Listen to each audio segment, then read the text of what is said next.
tá? Como é que foi a aplicação no ano de 2016. Tá? A planilha está aí. Eu só quero ressaltar o seguinte. A última contratação que nós fizemos no âmbito do programa Minha Casa Minha Vida, aqui no município de Niterói, as últimas contratações aconteceram em outubro de 2014, tá? Então, nós fizemos 4 contratações no programa Minha Casa Minha Vida. De lá para cá, a gente sofreu realmente um contingenciamento de recursos por parte do Ministério da Cidade. Então, em 2015, não houve uma disponibilização de recursos para o faixa 1. Agora, em 2016, houve novamente a liberação de recursos para o faixa 1. Nós já estamos encaminhando 4 empreendimentos para o Minha Casa Minha Vida faixa 1. Quer dizer, a gente retoma novamente a contratação de empreendimento no faixa 1. Então, a gente vai verificar que no ano de 2017, novo de redil, a demanda para os empreendimentos contratados, a última contratação foi em 2014.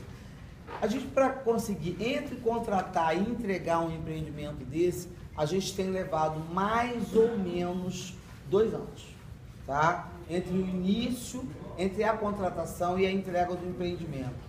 E durante toda essa fase, cabe à prefeitura aquilo que a gente sabe, é fomentar a demanda. A gente faz a seleção das famílias por uma série de critérios estabelecidos tanto pelo Ministério da Cidade como pela prefeitura.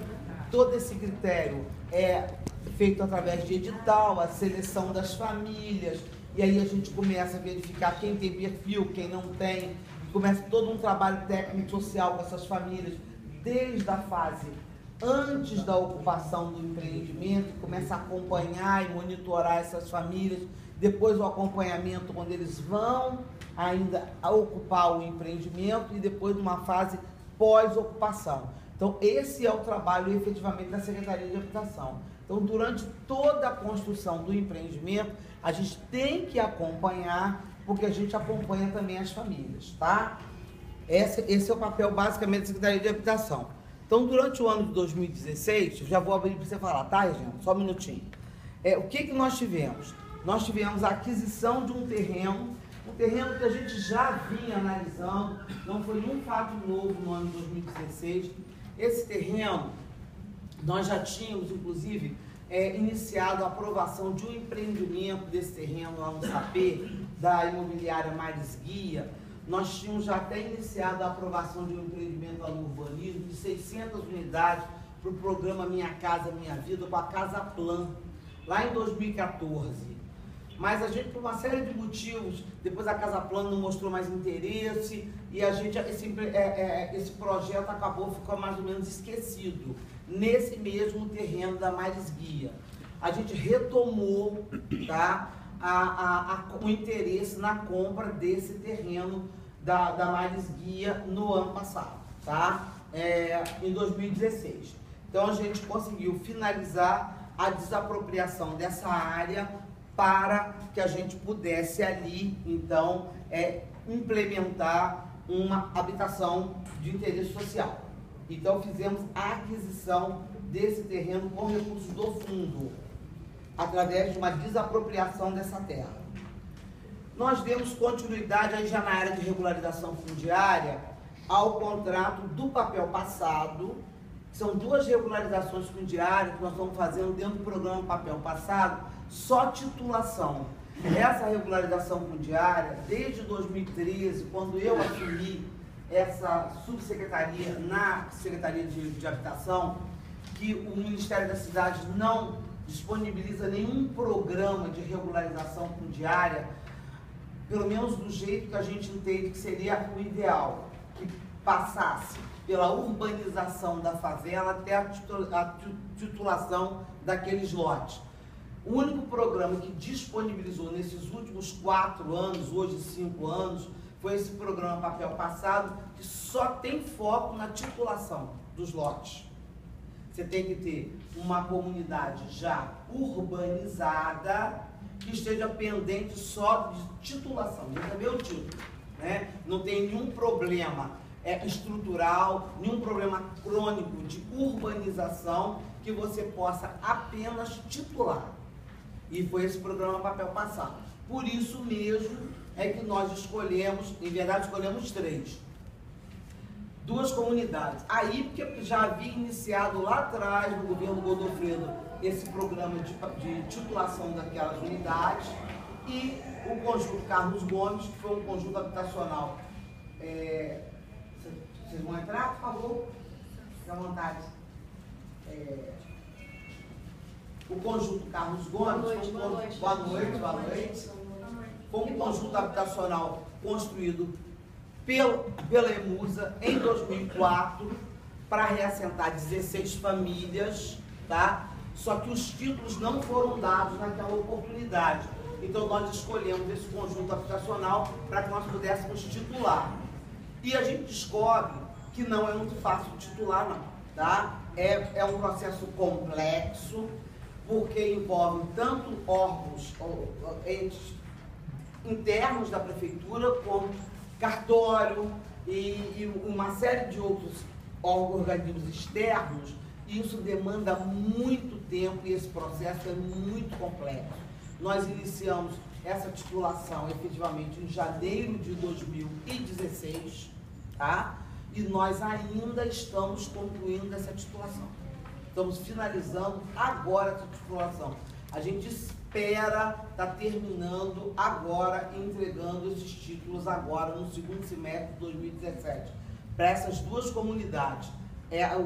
Essa comunidade chamada Carlos Gomes, que é um conjunto habitacional, e os moradores da comunidade da Hípica ali em Charitas, tá?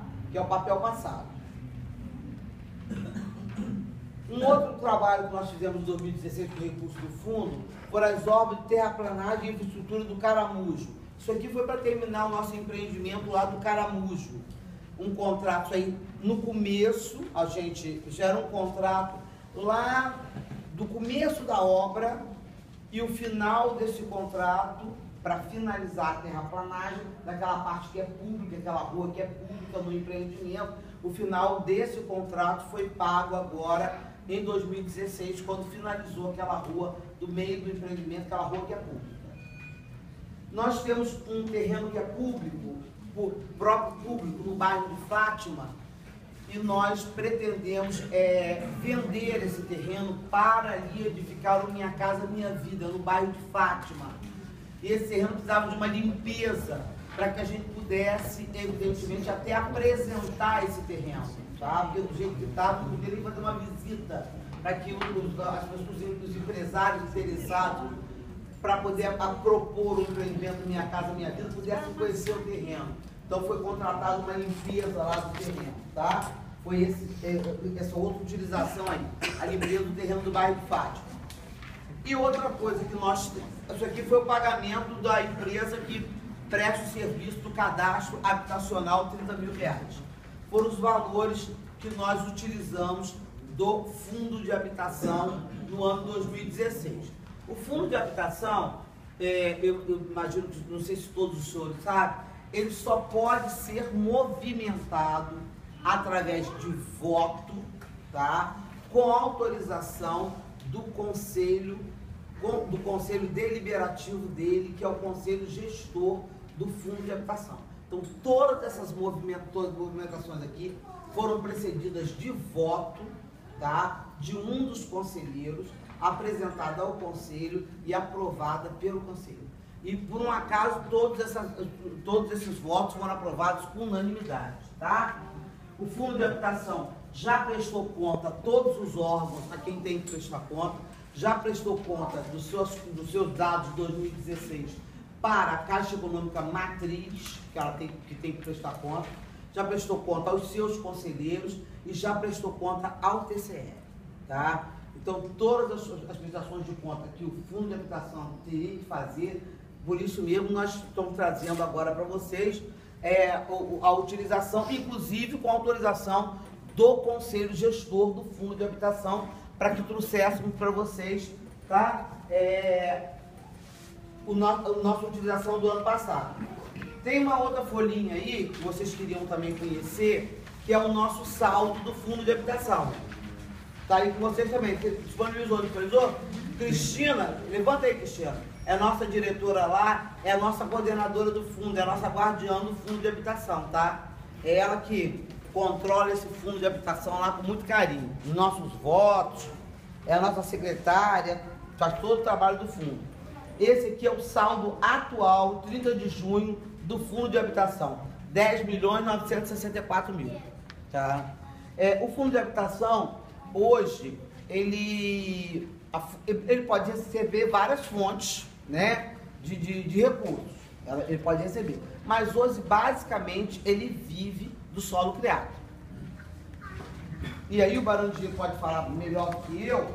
A gente sabe que o solo criado, ele vem, né, as obras de construção civil, elas vêm sendo concluídas. Então, cada obra de construção civil que conclui e não surge uma nova, né, é menos um solo criado que a gente deixa de receber. Então, a gente já teve uma média de arrecadação muito maior mensal e hoje a média de arrecadação do fundo é muito menor, né? Eu diria assim, que é 1/3 da média de arrecadação que a gente teve lá em 2013. Se naquela oportunidade Marco Linhares esteve aqui com vocês e falou da preocupação dele, que aquela arrecadação média seria insuficiente para que nós pudéssemos fazer política pública de habitação de interesse social, imagina hoje que a gente tem 1/3 daquela arrecadação e os problemas, vocês sabem que os problemas eles vão, né, evidentemente, eles vão se acumulando, né, eles vão surgindo novos problemas, novos desafios. Então, o fundo de habitação, ele não dá conta de resolver as questões de habitação de interesse social. A gente passa esse ano de 2015 praticamente sem recursos do Ministério da Cidade, tanto para regularização fundiária quanto para habitação de interesse social. Esse ano, o Ministério da Cidade disponibiliza recursos suficientes para 100.000 unidades. Parece muita coisa, mas 100.000 unidades Brasil. Então, assim, quem chegar primeiro vai levar. Eu espero que os nossos projetos consigam ter um sucesso. A gente está correndo e tentando fazer da melhor maneira possível para poder ter sucesso e conseguir recursos para esses projetos. Eles são importantes. Um é para reassentar as famílias, que são todos assim muito sociais, muito importantes. Um é para reassentar as famílias de Igrejinha, outro para reassentar as famílias de São José, né? Outro é para a gente resgatar um empreendimento nosso do Morada do Sapê, que a Imperial foi embora e deixou esse empreendimento para trás e não cumpriu as cláusulas suspensivas. Lá também em Titioca, um empreendimento de 180 unidades, né? Resgatar esse empreendimento, ver se a gente consegue agora ter sucesso e fazer esse empreendimento, que o meio ambiente tinha pedido que a gente reduzisse um pouco, porque estava muito adensado. Então, assim, são alguns casos que a gente está recuperando, está entrando de novo com eles, e esse mesmo agora desse terreno que a gente desapropriou, se a gente consegue resgatar esse empreendimento, não com 600 unidades, mas com um pouco menos, para não ficar tão adensado, para a gente ter também um empreendimento lá no Sapinho. Então, basicamente, essas são as questões do fundo de habitação que eu trago para vocês, e a gente tem algumas perspectivas de investimento para esse ano de 2017, que passam exatamente por essas contratações. E o nosso maior desafio, que eu queria colocar para vocês, que eu já compartilhei em outras reuniões, nós ficamos engessados em relação ao nosso plano de regularização fundiária sustentável até novembro de 2016, porque ele estava sub júdice. Uma das empresas que participou da licitação do plano em 2014, ela fez uma série de questionamentos na justiça, o que paralisou, né, a contratação do plano de regularização fundiária, que é um compromisso, inclusive firmado na Conferência das Cidades, é um objetivo do PLIX, quer dizer, um compromisso nosso, e nós estivemos, evidentemente, impedidos de fazer isso, mas recebemos um aval agora no mês de março tá? Do jurídico da EMUSA, dizendo que a gente já pode voltar a licitar o plano. É claro que, depois desse lapso temporal, a gente está revendo aquele termo de referência, porque a prefeitura hoje conta com uma série de instrumentos que não tinha em 2014. Cadastro multifinalitário, que já está aí na rua, ortofoto, quer dizer, uma série de coisas. E como a gente fala de um plano que pretende ter a fotografia de todos os aglomerados subnormais, de todas as comunidades, a gente vai poder agregar todos esses instrumentos que a prefeitura tem para poder fazer esse plano mais eficaz, melhor. A gente está revendo esse termo de referência para poder licitar esse plano com maior eficiência possível, tá? Bom, mais alguma coisa, meninos, que eu tenha deixado de falar? Eu acho que basicamente era isso. Alguma dúvida? Bom, queria agradecer primeiro a Fátima, a apresentação aqui. Posso dar um testemunho pessoal, estou aqui há 4 anos, somos colegas há 4 anos então, e vejo que já passaram vários secretários pela habitação nesses últimos 4 anos, a Fátima continua lá, trabalhando e produzindo de uma forma como poucas secretarias de habitação vêm produzindo, pelo menos aqui no estado do Rio de Janeiro. Nunca se contratou tanta unidade, né? Os próximos anos vão ser de muitas entregas.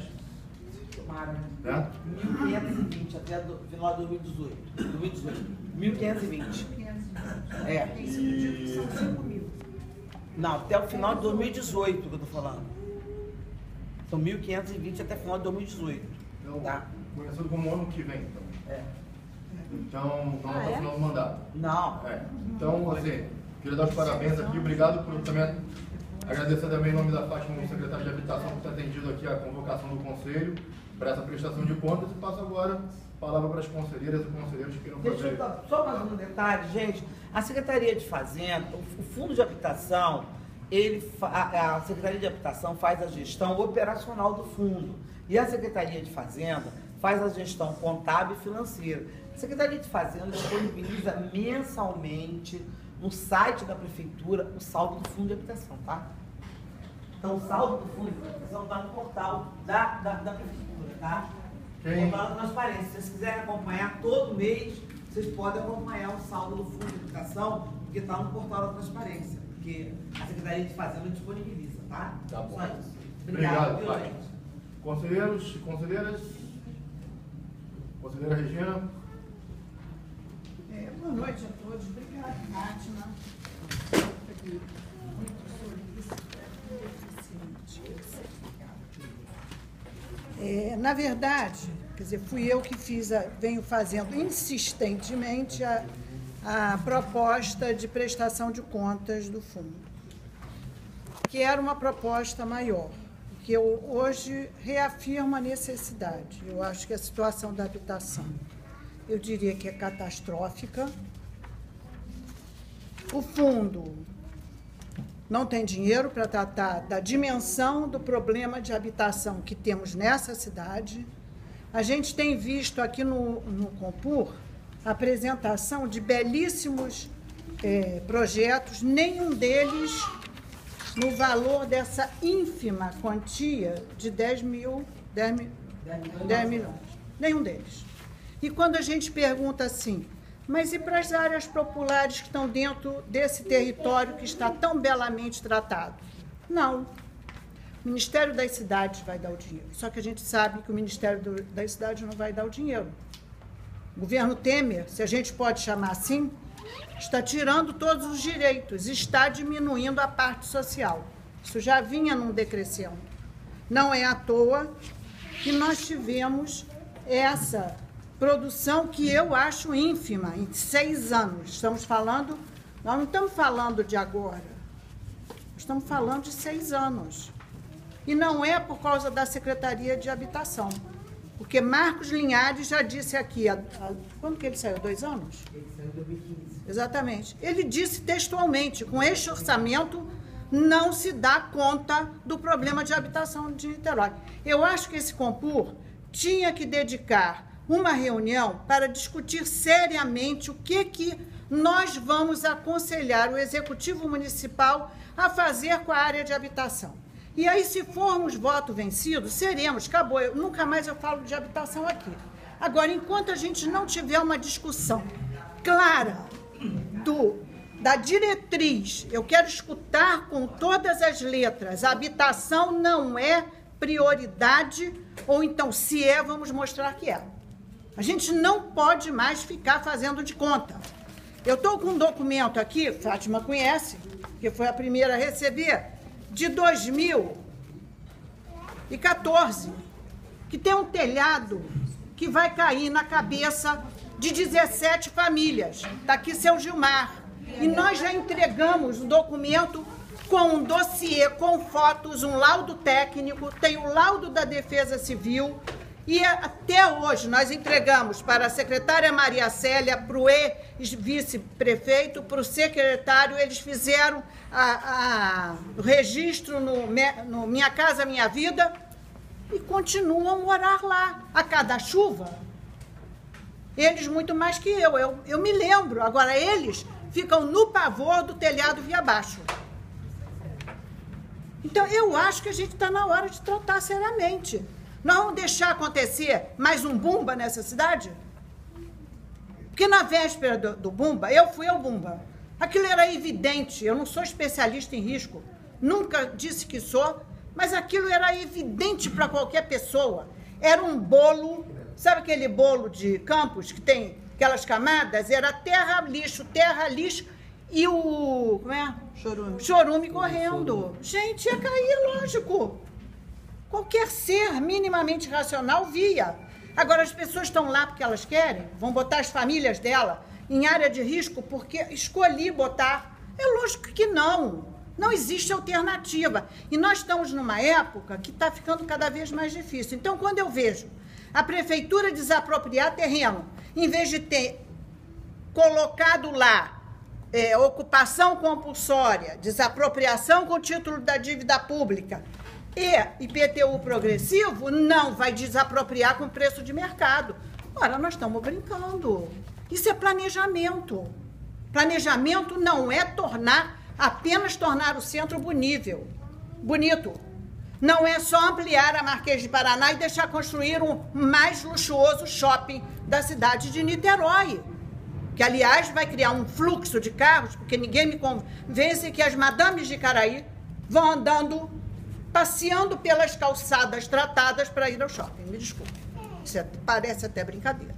Então, eu acho que está na hora da gente discutir. Discutir com tranquilidade. Prometo que eu vou ficar sem muita ênfase, com um sorriso nos lábios, mas eu gostaria, sinceramente, de discutir paciente, tranquila e seriamente o que vamos fazer com as áreas populares de Niterói, que são mais de 40 mil unidades, com coabitação, uma parte em risco, fora a população em situação de rua, que está aumentando a olhos vistos. Então, essa cidade tem um lado que é muito rico, mas tem um lado que é extremamente pobre. E a gente não pode abandonar o lado extremamente pobre. Eu não posso escutar com tranquilidade que a prefeitura vai investir dinheiro para terminar as obras da Moreira César. Me poupem desse constrangimento de dizer que eu moro numa cidade em que casas caem, mas a prefeitura investe na rua mais rica de Niterói, que é a Moreira César, das Grandes Grifes. Não pode, gente. Não pode, me desculpe. Essa é a minha opinião. Não estou dizendo que a minha opinião é certíssima, mas acho que ela é bastante razoável. Agora, gostaria de ver quais são os planos, dentro dessa miséria toda que a gente está vendo, quais são os cenários. Porque todo mundo gosta de falar aqui de cenário. Quer dizer, todo mundo não. Os planejadores, arquitetos, então adoram. Eu sou arquiteto. Por isso que eu falo dos arquitetos. Adoram falar de cenários. Eu queria saber qual é o cenário que a Secretaria de Habitação vê. Os parcos recursos que tem, que o secretário Barandier, ele vive me contestando nas audiências públicas, dizendo que agora a Secretaria de Habitação vai ser rica, mesmo tendo tirado uma parte substancial do solo criado. Eu não vi ainda a conta que ele fez, mas ele jura e publicamente que essa é a situação. Então, com a nova situação do solo criado vindo para habitação, de acordo com o que o secretário diz, e sei lá, e aí o que seria necessário para tocar minimamente, seriamente. Porque a outra coisa é que a habitação, e aí eu acho que nós concordamos, não é só produzir novas moradias, nós temos um estoque que está pronto. Morro do Estado teve deslizamento. O que a prefeitura... Gente, eu vou dar e juro que eu vou parar de falar, tá? Mas eu vou dar um depoimento. 2 anos de Godofredo Pinto nesta prefeitura, quando ele completou o mandato de Roberto Silveira. Foi a melhor gestão de habitação que nós tivemos neste município. A EMUDSA, comandada por Edson Pinto, fazia reuniões com todas as secretarias, vendo o que nós podemos fazer em termos do risco emergencial, preventivo, todas as secretarias, e chamou a universidade. A universidade tem um saber, não precisa me chamar não, mas a universidade tem um saber. Ficamos lá, nós só começou a fazer as obras nas áreas. Começou em Morro Lara Vilela, começou no Nepu, que tinha tido um escorregamento, só que ele foi eleito e ele abandonou tudo. Combinamos assim? Então, eu acho que essa população ela precisa estar olhada. Ser olhada com mais seriedade. Aí eu apelo aos conselheiros que a gente saia daqui com uma reunião marcada. Aí vocês trazem, quer dizer, vamos sonhar. Sonhar não é proibido. Se tivéssemos condições ideais, o que poderíamos fazer, como faríamos. E condições ideais não são irreais, mas são sonhos modestos. O que vai acontecer, de acordo com o que o secretário Barandier nos informa, o que podemos fazer, e o que podemos fazer com esse cenário de miséria completa. Porque a Secretaria de Habitação me parece que é a que tem menos recursos. E nós vamos continuar crescendo as favelas, continuar as pessoas morando na rua, continuar deixando os morros deslizando, sabe? O que a gente vai fazer? Eu vou passar as mãos, já que o Barandier não tem, eu vou passar às suas mãos o dossiê que a gente fez, o seu Gilmar trouxe também. O laudo da Defesa Civil, a inscrição no Minha Casa Minha Vida, que para eles não chega nada, nenhuma notícia. Aí era uma pergunta que isso eu não sei mesmo, Fátima. Quando é que as pessoas começam, você falou assim, as famílias... A gente acompanha as famílias antes, durante e depois. Esse antes é quando? Esse antes é quando elas são selecionadas. Pois é, e quando que elas são selecionadas? Elas podem ser selecionadas para o empreendimento a partir do momento que o empreendimento atinge 15% de obra. Pois é, a partir então desse significa... momento, o que acontece? A partir desse momento, o prefeito, né, o chefe do executivo, já pode estabelecer o critério para a seleção das famílias. Dentro do critério, quer dizer, esse critério, normalmente, quando você vai selecionar as famílias, hoje, eu estou falando da realidade de Niterói, você tem mais famílias do que o número de unidades que eu tenho. Então, o critério tem sido, normalmente, sorteio, e a gente utiliza um número da Loteria Federal. À exceção de quando a gente elege, que vai ser o caso, por exemplo, de vocês, que a gente já conversou com vocês, que no caso de vocês, a gente vai ter que adotar o critério de reassentamento. A gente pode eleger uma comunidade ou uma situação de risco para reassentar. Aí cabe ao chefe do executivo, porque nós temos vários casos em risco, eleger. Não, no casarão lá, nós vamos reassentar na comunidade tal. Então nós vamos mapear e vamos reassentar aquelas famílias. Só essas famílias que fogem ao sorteio. Tá? Aí elas vão ser acompanhadas e trabalhadas os critérios para poder migrar para o apartamento e tal. Tá bom, entendeu? O critério ou é seleção através de sorteio, ou então eleição para reassentamento. Tá? Obrigado, Fátima. Bom, eu queria, então, entregar... Posso? Porque eu queria que todo mundo visse que eu estou entregando. Está filmando. Não, porque realmente...